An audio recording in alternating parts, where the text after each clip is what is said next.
If we look very closely at the skin surface, we can see thousands of tiny openings called pores. These pores are the openings of follicles which are under the skin surface. Tiny glands continuously pump oil, also known as sebum, into the follicles. The oil travels up and onto the skin. The follicle is lined with cells which produce a material called keratin. This keratin joins the oil that is flowing through the follicle. Bacteria can also be found in the follicles.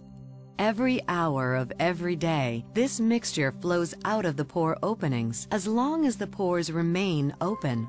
Unfortunately, pores can become clogged and start the acne process. Creams or makeup may block them. But most importantly, the pores can become clogged by touching or rubbing with the hands. This can push dead skin cells down into the pore or cause a layer of skin to cover the pore. When pores are blocked, the oil and keratin that are being pumped into the follicle can't get out. Pressure builds up and makes the follicle expand like a balloon being filled with water. As the follicle gets larger and larger, this stretches the follicle walls.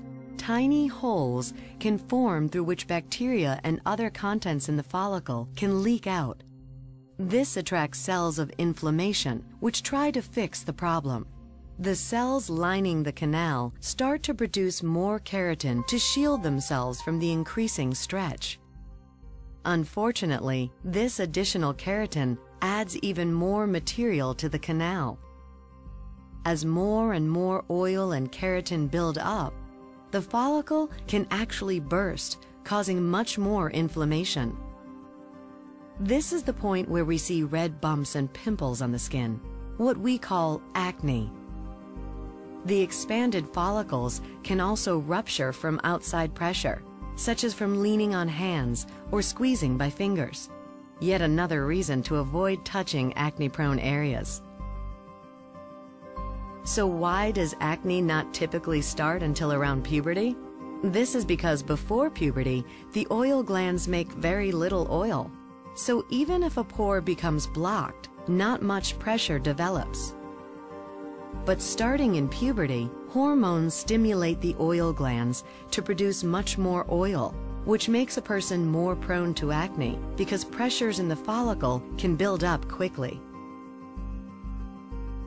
Because of genetics, some people can produce 5 to 10 times more oil than others. Unfortunately, these people are more acne prone because there's so much material trying to get out of the small pore at the same time. The follicle can expand and rupture, even without an actual pore blockage.